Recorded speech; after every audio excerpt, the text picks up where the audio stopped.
सरकार नदी जोड़ परियोजना के अंतर्गत निकटवर्ती नदियों को आपस में जोड़ने की योजना बना चुकी है। इस परियोजना की तार्किकता का मूल्यांकन करें, मतलब कि नदी जोड़ो परियोजना है क्या, इस परियोजना की तार्किकता का मूल्यांकन करना है। मतलब क्या इसके निहितार्थ हैं, सकारात्मक और नकारात्मक तत्व दोनों का यहाँ पर आपको विश्लेषण करना है, अंत में निष्कर्ष देना है। तो एक और जहाँ बंगाल, बिहार, असम को भीषण बाढ़ का सामना करना पड़ता है, वहीं मध्यवर्ती भारत को सूखे का सामना करना पड़ता है। इन्हीं समस्याओं के निदान के लिए नदी जोड़ो परियोजना की पहल की गई है। नदी जोड़ो परियोजना से क्या होगा कि नदियों को एक दूसरे से, पूरे देश की नदियों को जोड़ दिया जाएगा। इससे क्या होगा, जहाँ बाढ़ आएगा वहाँ से अतिरिक्त जल को नदी के माध्यम से, नहरों के माध्यम से वो अन्य स्थान पर प्रेषित कर दिया जाएगा। वहीं कहीं पर अगर सूखा आया है तो नदियाँ चूंकि जुड़ जाएंगी एक दूसरे से, तो सूखे को दूर कर दिया जाएगा अतिरिक्त जल वहाँ पर प्रेषित करके। तो while Bengal, Bihar, Assam have a face severe floods, central India has to face drought. The river joints project has been initiated to solve these problems. क्या लाभ होंगे इससे? तो एक तो नदी जोड़ो परियोजना से लोगों को रोजगार मिलेगा। इस परियोजना में जो लोग लगेंगे, परियोजना के बाद जो अन्य गतिविधियां होंगी, चाहे वो मत्स्य की हो, मत्स्य उद्योग हो, चाहे वो पशुपालन उद्योग हो, चाहे वो एग्रीकल्चर से जो जल में जो एग्रीकल्चर, जल कृषि जो होती है, जल पे आधारित कृषि जो होती है, नौकायन हो, अन्य जो चीज़ें हैं, उससे रोजगार प्राप्त होगा। बाढ़ व सूखे की समस्या दूर होगी। किस तरह से दूर होगी, हमने आपको बताया। परिवहन, जो जल परिवहन है वो सुगम होगा, उसके लिए एक बेस बनेगा। नहरों का विकास होगा, इससे दूर दूर तक जल पहुंचाया जा सकेगा, चाहे वो पेयजल की समस्या हो, चाहे वो सिंचाई की समस्या हो, दूर हो सकेगी। वनीकरण किया जा सकेगा, जल की पर्याप्त मात्रा पहुंचा करके। सिंचाई, वो हमने आपको बताया, पीने के पानी की उपलब्धता सुनिश्चित होगी। पर्यटन को बढ़ावा दिया जाएगा। जल ऊर्जा भी प्राप्त की जा सकेगी परियोजनाएं लगा करके। तो ये सभी लाभ होंगे। चिंताएं क्या हैं? भूमि अधिग्रहण संबंधी समस्या। इस परियोजना के बाद जो क्षेत्र नदियों से रहित हैं, जल से रहित हैं, वहाँ पे इस परियोजना को पहुंचाने के लिए भूमि अधिग्रहण की आवश्यकता होगी। तो ये एक समस्या है। भूमि अधिग्रहण के साथ क्या समस्या है? एक तो जमीन की पहचान कि किसकी जमीन है। दूसरा, जमीन संबंधी विवाद भी रहते हैं। उन विवादों के सुलझाने तक इस परियोजना को कैसे अधिग्रहण कैसे किया जा सकेगा, जबकि वो कोर्ट में है। तो बहुत सारी चिंताएं हैं। पारिस्थितिकी असंतुलन, इससे गंभीर समस्या पारिस्थितिकी, जो सबसे बड़ी चुनौती है, पर्यावरण के असंतुलन की है। तीसरा, विस्थापन, इससे जो क्षेत्र जहाँ पर जल आएगा, उस क्षेत्र में रहने वाले जो लोग हैं उनको विस्थापित होना पड़ सकता है बड़े पैमाने पर। और बड़े पैमाने पर निवेश की जो समस्या है, निवेश इस परियोजना को पूरा करने के लिए, इस परियोजनाओं से जुड़ी जो अन्य योजनाएं हैं उनको पूरा करने के लिए निवेश की समस्या एक बड़ी समस्या रहेगी। यद्यपि इस परियोजना को लेकर कुछ मूलभूत समस्याओं का निराकरण जरूरी है, जैसे लगभग $100 अरब खर्च के लिए वित्त की व्यवस्था कैसे होगी। इसके लिए ऐसा कहा गया है कि $100 अरब खर्च किए जाएंगे। तो इतने बड़ी मात्रा में वित्त की व्यवस्था कहाँ से होगी? इसके अलावा एक नदी का पारिस्थितिकी तंत्र दूसरे नदी के पारिस्थितिकी तंत्र से अलग होता है। तो जल के मिल जाने से, आवागमन से, क्या एक नदी के जीव दूसरे नदी में जीवित रह पाएंगे? ये भी एक बड़ी समस्या है पारिस्थितिकी संतुलन की। उपयुक्त समस्याओं को विशेषज्ञ समिति द्वारा अनुसंधान कर सरकार द्वारा इसे दूर करने व वित्त के संदर्भ में स्पष्टता लाने की जरूरत है। यह परियोजना देश की जल संबंधी विभीषिका व जरूरत को दूर करने में सक्षम है। बस जरूरत है सही क्रियान्वयन की। इसमें आप केन बेतवा लिंक, जो मध्य प्रदेश उत्तर प्रदेश की परियोजना है, शुरू हुई है, इसका एक उदाहरण भी दे सकते हैं। दूसरा प्रश्न है, नगरीकरण वरदान है या अभिशाप? पर्यावरणीय दृष्टिकोण से कथन का मूल्यांकन करें तथा नगरों से उत्पन्न समस्याओं के समाधान के संदर्भ में अपने सुझाव दें। तो नगरीकरण वरदान है या अभिशाप? देखिए, नगरों का जो विकास होता है वो तो अच्छाई के लिए होता है। नगर रोजगार के साथ साथ आर्थिक गतिविधियां वहाँ होती हैं, इंफ्रास्ट्रक्चर होता है, ठीक है, अच्छी व्यवस्था होती है, साफ सफाई होती है, तो नगर बहुत अच्छे होते हैं। लेकिन यही अगर उल्टा हो जाए, नगर में साफ सफाई ना हो, मलिन बस्तियां हों, कचरे इकट्ठा हो रहे हों, अपशिष्टों का निपटान की व्यवस्था ना हो, ठीक, और अव्यवस्थित अनियोजित अगर शहर हो, तो यही जो नगर है वो अभिशाप में भी बदल सकते हैं। गंदगी के कारण, प्रदूषण के कारण, अनियोजित जो बस्तियां हैं उनके कारण, गंदगी की समस्या, विभिन्न प्रकार के रोगों की समस्या। तो नगर अगर नियोजित हैं, साफ सुथरे हैं, इंफ्रास्ट्रक्चर डेवलपमेंट अच्छा है, स्मार्ट हैं, वर्तमान अगर ज़रूरत के अनुसार, तो अच्छे हैं। नगर अगर इन सुविधाओं के उलट अनियोजित हैं, गंदगी भरे हैं, मलिन बस्तियां हैं, साफ सफाई की व्यवस्था नहीं, इंफ्रास्ट्रक्चर नहीं है, तो यही शहर नगर अभिशाप हो जाते हैं। पर्यावरण दृष्टिकोण से कथन का मूल्यांकन करना है, ध्यान रखिएगा, ये याद रखिएगा, इस कथन का मूल्यांकन पर्यावरणीय दृष्टिकोण से करना है तो और आसान हो गया आपके लिए। तथा नगरों से उत्पन्न समस्याओं के समाधान के संदर्भ में अपने सुझाव दें। तो ये भूमिका आप लिखोगे, नगरीकरण बढ़ती औद्योगिक व्यवस्था व जनसंख्या के प्रवसन का परिणाम है। नगरीकरण निरंतर बढ़ रहा है, जिसके 2050 में 50% तक पहुंचने के आसार हैं। तो एक बात याद रखिएगा, नगरीकरण का मेन बेस क्या होता है? मेन बेस ये होता है, पहले जब नगर नहीं थे तो गांव थे।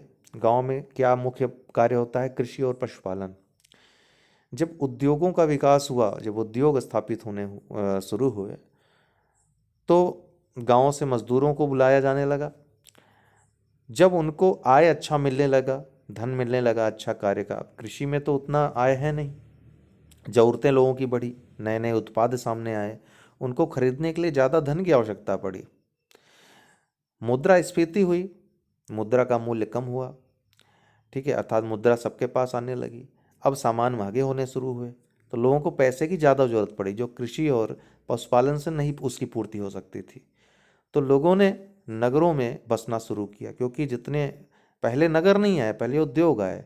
उद्योगों के आसपास जब लोग रहना शुरू कर दिए, तब उससे नगरों का विकास शुरू हुआ। नगरों की मुख्य विशेषता होती है, वहाँ पे कृषि गतिविधियाँ न के बराबर होती हैं, वहाँ पे आर्थिक गतिविधियाँ, कल कारखाने, उद्योग, सेवाएं, ये सब ज़्यादा होती है। अर्थात ऐसे क्षेत्र जहाँ पे अधिकतर लोग, अधिकतर ध्यान रखिएगा, अधिकतर लोग द्वितीयक और तृतीयक आर्थिक क्रियाकलापों में लगे रहते हैं, ऐसे क्षेत्रों को नगर कहते हैं। तो नगरीकरण बढ़ती औद्योगिक व्यवस्था व जनसंख्या के प्रवसन का परिणाम है। नगरीकरण निरंतर बढ़ रहा है, जिसके 2050 में 50% तक पहुंचने के आसार हैं। नगरीकरण भी एक विकास की प्रक्रिया है, किंतु इस प्रक्रिया ने पर्यावरणीय दृष्टिकोण से असंतुलन पैदा किया है, जैसे वायु प्रदूषण, जल प्रदूषण, ग्रीन हाउस संरचना में परिवर्तन, कार्बन डाइऑक्साइड और अन्य ग्रीन हाउस गैसों का उत्सर्जन, अत्यधिक व न्यून वर्षा, मनुष्य को श्वास, नर्वस, कैंसर जैसी समस्याएं, वनावरण में कमी, क्योंकि वनों का काफ़ी विनाश हुआ, वनावरण में कमी हुई, कार्बन सिंक में प्रॉब्लम हुई, मनुष्य को प्रदूषण आदि से श्वास, नर्वस, कैंसर जैसी समस्याएं हुई।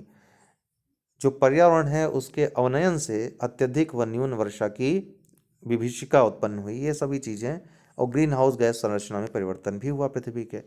यद्यपि नगरीकरण के कारण उपर्युक्त समस्याएं पैदा हुई हैं, किंतु नगरों से ही वर्तमान में पर्यावरणीय संतुलन स्थापित करने का प्रयास भी किया जा रहा है, जैसे नगरों से निकलने वाले धुओं, अवशिष्ट पदार्थों का उचित निस्तारण, पर्यावरण हितैषी उपकरणों का विकास, नवीकरणीय ऊर्जा को प्राथमिकता, जैसे सौर ऊर्जा हो गया, पवन ऊर्जा हो गया, जल ऊर्जा हो गई, जीवाश्म ईंधन से चलने वाले पुराने वाहनों को हटाना, इलेक्ट्रॉनिक वाहनों का विकास, ये सभी चीज़ें, ठीक है।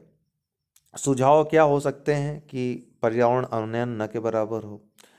तो पुराने वाहनों को केवल महानगरों से नहीं, अपितु हर शहर से हटाया जाना। अभी देखा गया है कि महानगरों, दिल्ली आदि से ही अभी पुराने वाहनों को हटाने का, 10 वर्ष से ज़्यादा जो पुराने हो गए हैं उनको स्क्रैप करने की, नई स्क्रैप नीति घोषित हुई। नगरों, लेकिन इसको हर शहर पहुंचाना चाहिए। नगरों का विकास ऐसे हो जिससे नदी घाटी न प्रभावित हो, नदियों की साफ सफाई का ध्यान दिया जाए। नगरों की बसावट जो है व्यवस्थित हो, नियोजित हो। निजी वाहनों की जगह सार्वजनिक यातायात को प्रोत्साहन दिया जाए। इससे क्या होगा कि सार्वजनिक यातायात निश्चित सीमा में रहेंगे। अभी आप देख रहे हैं शहरों में निजी गाड़ियों की संख्या इतनी ज़्यादा हो गई है कि लोग कम, गाड़ियाँ ज़्यादा दिखाई पड़ती हैं। इसके अलावा रीयूजेबल वस्तुओं का, जो पुनर्उपयोगी वस्तुएं हैं, उनका वृहद उत्पादन हो। ई कचरा निपटान तंत्र का डेवलप किया जाए, विकास किया जाए। औद्योगिक इकाइयों के लिए स्पष्ट पर्यावरणीय मानक तय किए जाएं। नदियों में वही जल विसर्जित हो जो संशोधित होकर आया हो, संशोधन की व्यवस्था हो जो प्रदूषित जल है। प्रत्येक घर पर वृक्षों की अनिवार्यता की जाए, लघु वन क्षेत्र भी विकास किए जाएं उनका भी। इलेक्ट्रिक वाहनों पर उच्च सब्सिडी देकर इनके निर्माण और उपयोग को प्रोत्साहन दिया जाए। निष्कर्षतः नगरीकरण ने न्यूनाधिक रूप में पर्यावरण को सकारात्मक व नकारात्मक दोनों तरीकों से प्रभावित किया है, किंतु सरकार में इस दिशा में स्मार्ट सिटी, स्वच्छ भारत मिशन, सतत विकास लक्ष्यों द्वारा इसके हानिकारक प्रभावों को कम करने के लिए सरकार भी तत्पर है। भारत के द्वीप समूह अपनी उत्पत्ति की प्रक्रिया में जैसे विशिष्ट स्थान रखते हैं, वैसे ही उनका महत्व भी है। व्याख्या करें तो भारतीय उपमहाद्वीप की संरचना विभिन्न प्रक्रमों व समयांतरालों का परिणाम है। भारत के विस्तृत समुद्र तट में अरब सागर में मौजूद लक्षद्वीप समूह व बंगाल की खाड़ी में स्थित अंडमान निकोबार द्वीप समूह भी इसी जटिल निर्माण प्रक्रिया का हिस्सा है। इस तरह से आप नक्शा भी बना सकते हैं, थोड़ा लक्षद्वीप, अंडमान निकोबार को दिखा सकते हैं। लक्षद्वीप समूह का विकास प्रवाल भित्तियों से हुआ है। एटॉल द्वीप है यह। यहाँ पर कोरल रीफ की प्रचुरता पाई जाती है। दूसरी ओर अंडमान निकोबार द्वीप समूह वस्तुतः समुद्र में डूबे पर्वतों के भाग हैं। इनका निर्माण ज्वालामुखी क्रिया से हुआ है, पूछा भी गया है आपके एग्जाम में। इसके अलावा बंगाल की खाड़ी में नदियों द्वारा लाए गए अवसादों के निक्षेप से कई द्वीपों का निर्माण हुआ है, जैसे गंगा सागर, न्यू मोर द्वीप, छोटे छोटे द्वीप हैं, विवादित भी हैं जैसे कि न्यू मोर द्वीप। इनका महत्व क्या है? तो अंडमान निकोबार द्वीप समूह सामरिक दृष्टि से अत्यंत महत्वपूर्ण है।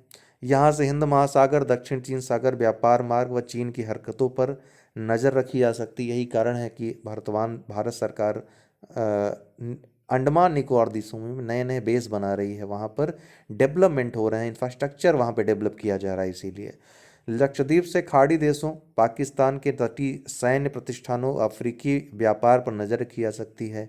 हिंद महासागर की सुरक्षा सुनिश्चित की जा सकती है, क्योंकि भारत केंद्र में स्थित है हिंद महासागर के। और लगभग भारत की अगर देखें तो महत्वपूर्ण प्रतिष्ठान, चाहे वो उपग्रह प्रक्षेपण केंद्र हो, परमाणु अध्ययन केंद्र हो, परमाणु केंद्र हो, ठीक है, जो लॉन्च होते हैं हमारे मिसाइल वगैरह, ये सभी ये तटीय इलाकों में ही स्थित हैं। जो भिन्न भिन्न महत्वपूर्ण इंस्टीट्यूट्स हैं, इनकी सुरक्षा, भारतीय व्यापार लगभग 90% हिंद महासागर के थ्रू होता है। तो केंद्रीय स्थिति है भारत की, इसलिए भी महत्वपूर्ण हो जाता है इन द्वीपों का होना। अंडमान निकोबार व लक्षद्वीप दोनों जगहों में भविष्य में महाशक्तियों के टकराव की स्थिति में काउंटर अटैक की सुविधा यहाँ पे आर्मी बेस बना करके की जा सकती है। इन द्वीप समूहों से अपने व्यापारिक, सैन्य व तटीय क्षेत्रों को सुरक्षा उपलब्ध कराई जा सकती है। जैव विविधता के ये भंडार हैं, जैव विविधता का प्रचुर स्रोत हैं। पर्यटन के प्रोत्साहन में इसमें भूमिका निभाई जा सकती है। पर्यटन को बढ़ावा दे करके रोजगार और अर्थव्यवस्था को भी मजबूती दी जा सकती है। निष्कर्षतः वर्तमान में जब हिंद महासागर का क्षेत्र विभिन्न वैश्विक शक्तियों का केंद्र बिंदु बन रहा हो, तो बंगाल की खाड़ी और अरब सागर के द्वीप भारत की सुरक्षा और इस क्षेत्र में प्रभुत्व के लिए विशिष्ट स्थान प्रदान करते हैं। द्वीपों के समुचित विकास से हम इस क्षेत्र के न सिर्फ प्रहरी बन सकते हैं, बल्कि इसके संसाधनों का भी इष्टतम उपयोग कर सकते हैं। ब्रिटिश काल में रेलवे के विकास से भारत के एकीकरण में मदद मिली, परंतु वास्तव में इसके दुष्परिणाम अधिक दिखाई दिए। स्पष्ट करें तो ब्रिटिश काल में रेलवे के विकास से भारत के एकीकरण मदद मिली, लोगों को एक स्थान से दूसरे स्थान तक आवागमन संभव हुआ। जो आंदोलन वगैरह आदि हुए, उसमें देखा कि रेलवे के माध्यम से लोग एक स्थान से दूसरे स्थान तक पहुँचे। विभिन्न पत्र पत्रिकाएं या फिर क्रांतिकारियों का आवागमन हो, ये सब रेलवे के माध्यम से संभव हो सका। हालांकि रेलवे की जो स्थापना हुई थी, वो जो अंग्रेज हैं उनकी सुविधा के लिए उनके आर्थिक विकास के लिए, उनके विस्तार के लिए हुई थी। लेकिन इसका भारतीयों को भी लाभ मिला। लेकिन इसमें ये कह रहा है कि दुष्परिणाम अधिक दिखाई दिए। तो दुष्परिणाम क्या वास्तव में अधिक दिखाई दिए, इसका आपको स्पष्ट अर्थात मूल्यांकन करना है। क्या ऐसा है? तो ब्रिटिश काल में रेलवे का विकास क्रांतिकारी घटना थी। इससे न सिर्फ औद्योगिक क्षेत्र में परिवर्तन आया बल्कि सामाजिक परिवर्तन भी हुआ। रेलवे के विकास से भारत के लोगों को एक दूसरे को मिलने, संवाद करने, उत्तर दक्षिण पूरब पश्चिम को एक होने में मदद मिली। राष्ट्रीयता राष्ट्रवाद को मजबूत करने में आसानी हुई। इससे वे एक दूसरे की संस्कृतियों के करीब आए। दूसरे के विचारों को सुनने समझने से परस्पर विश्वास और बंधुत्व की भावना बढ़ी। रेलवे ने सामाजिक समानता को नई दिशा दी। कोई भी व्यक्ति टिकट खरीदकर कहीं भी बैठ सकता था, कहीं रोक टोक नहीं थी, ऊंच नीच का ऐसा कोई व्यवस्था नहीं थी। इसने इस धारणा को कमजोर किया कि वर्ग के आधार पर या जाति के आधार पर बैठने की व्यवस्था निर्धारित होती है। कोई भी व्यक्ति कहीं भी यात्रा कर सकता था। समाज के निम्न व मध्यम वर्ग द्वारा दूसरी जगहों पर जाने से उनके अंदर नवीन विचार उत्पन्न हुए। उपयुक्त आधारों पर रेलवे ने एकीकरण में मदद की, किंतु इसके दुष्प्रभाव भी थे जो कि निम्नवत हैं। क्या दुष्प्रभाव थे? कि अंग्रेजों ने रेलवे का उपयोग कृषि व औद्योगिक उत्पादों की लेन देन ले जाने में किया। इन उत्पादों को ब्रिटिश मुख्यालयों, बंदरगाहों व कॉलोनियों में ले जाया जाता था। इससे केवल अंग्रेजों का ही अगर देखें तो व्यक्तिगत आर्थिक लाभ हुआ। वे सस्ते दामों पर उत्पादों को लेकर रेलवे के माध्यम से तटों तक पहुंचाते व ब्रिटेन निर्यात करते थे। इससे औद्योगिक प्रतिष्ठानों के उत्पादन व लाभ दोनों पर प्रतिकूल असर पड़ा। वे दिवालिये हो गए। खासकर जो भारत, उनके औद्योगिक विकास से हुआ क्या कि भारत में जो छोटे छोटे उद्योग थे, कुटीर उद्योग थे, हस्तशिल्प था, इसका ह्रास हुआ। रेलवे का प्रयोग विद्रोहों को दबाने हेतु सेना भेजने में भी किया जाने लगा। जहां देखा जाता था कि ज़्यादा विद्रोह की संभावना है, वहां पे सेना अतिरिक्त मात्रा में रेलवे के द्वारा भेजी जाने लगी। इससे बहुत तेजी से दमन किया जाने लगा विद्रोहों का। निष्कर्षतः अंग्रेजों ने रेलवे का विकास स्वयं के हित, साम्राज्य सुरक्षा व व्यापार में वृद्धि के लिए किया, किंतु इसके सकारात्मक प्रभावों को ये रोक नहीं सके। तो आज के लिए इतना ही। बहुत बहुत धन्यवाद।